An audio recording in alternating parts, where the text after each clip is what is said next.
వేడి వేడి అన్నంలోకి ఇలా చేసుకుని మెంతాకు పచ్చడి వేసుకుని కొంచెం నెయ్యి కూడా వేసుకుని ఒక్కసారి టేస్ట్ చేయండి. టేస్ట్ అయితే అద్భుతంగా ఉంది. ఒక్కసారి ట్రై చేస్తే మీరే చెప్తారు చాలా చాలా బాగుందని. దీనికోసం మనం ముందుగా ఫ్రెష్ మెంతికూర తీసుకుంటున్నాం అండి.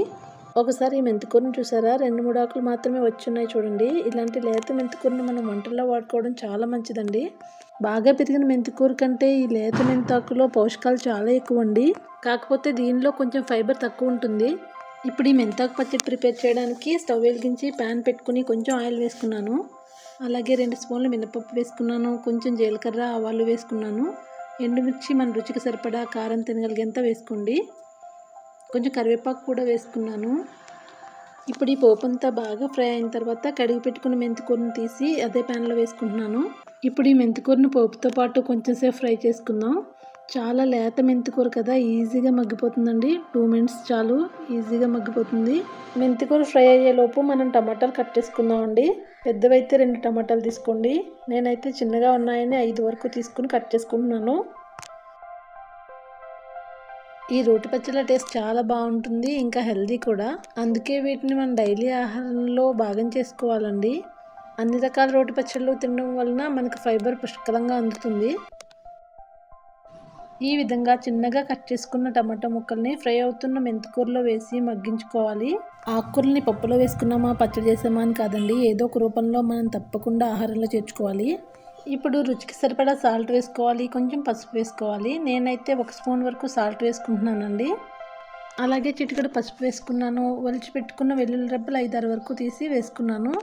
వీటన్నింటినీ బాగా ఫ్రై చేసుకోవాలి. ఈ రోటి పచ్చడి చేసేటప్పుడు పోపులో వేరుశనగలు వేసుకోవచ్చు, నువ్వులు వేసుకోవచ్చు, పచ్చిశనగపప్పు కూడా వేసుకోవచ్చు అండి. అవన్నీ వేస్ట్ చేసుకుంటే అదొక టేస్ట్, అది కూడా చాలా బాగుంటుంది. ఇప్పుడు మన రోటి పచ్చడిలో టమాటాలు కూడా ఈజీగా మగ్గిపోవాలని మూత పెట్టి ఒక 2-3 నిమిషాల నుంచి తీసాను. మూత తీసి చూసేప్పటికి అంతా మగ్గిపోయి బాగా ఫ్రై అయి ఉంది. ఇప్పుడైతే ఈ పోపు ఇంకా బాగా మగ్గిన టమాటా మెంతికూర అంతా ఒక మిక్సీ జార్లోకి తీసుకుంటున్నాను. మీకు వీలైతే రోట్లో దంచుకోండి, లేదంటే మిక్సీ జార్లో పల్సిస్తూ గ్రైండ్ చేసుకోండి. దీన్ని మెత్తని పేస్ట్లా చేసుకునే కంటే కొంచెం బరకగా పల్సిస్తూ గ్రైండ్ చేసుకుంటేనే టేస్టీగా అనిపిస్తుందండి. దీనిలో కొంచెం చింతపండు ఇంకా పులుపుని బ్యాలెన్స్ చేస్తూ కొంచెం బెల్లం కూడా వేసుకుని గ్రైండ్ చేసుకోవాలి.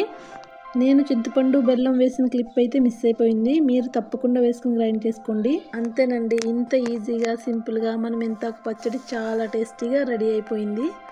వేడివేడి అన్నంలోకి కరిగించుకున్న నెయ్యి వేసుకుని పచ్చడితో తినండి. ఎంత బాగుందో ఒక్కసారి కామెంట్ చేసి చెప్పండి. బోలెడు పోషకాలున్న ఈ మెంతాకుని మొదట్లో పప్పులో మాత్రం వేసుకునేదాన్నండి. చాలా చాలా రకాల ఐటమ్స్ చేయొచ్చు ఈ మెంతాకుతో.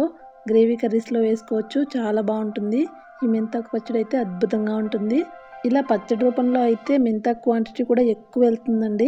ఎప్పుడు పప్పులోనే వేసి బోర్ కొట్టించకుండా ఇలా వెరైటీగా గ్రేవీ కర్రీస్లో పచ్చడిలా ఇలా చేసి పెట్టండి. తప్పకుండా అందరికీ నచ్చుతుంది. ఇక లాస్ట్ వీడియోలో క్వశ్చన్కి ఆన్సర్ ఏంటి అంటే 5 అండి. ఆ డార్క్ రూమ్లో 5 పిల్లులు ఉన్నాయన్నమాట. ఈ వీడియోలో కూడా ఇప్పుడు ఒక క్వశ్చన్ అడుగుతాను, తప్పకుండా అందరూ ఆన్సర్ చేయడానికి ట్రై చేయండి. ఇక క్వశ్చన్ ఏంటి అంటే, ఒక అమ్మాయిని పేరు అడిగితే నా పేరులో 3 అక్షరాలు ఉన్నాయి, మధ్యలో అక్షరం తీసేస్తే ఒక జంతువు పేరు వస్తుంది అందంట. అమ్మాయి పేరేంటో గెస్ చేసి కామెంట్ చేయండి. వీడియో చూస్తున్న అందరికీ థ్యాంక్ యూ.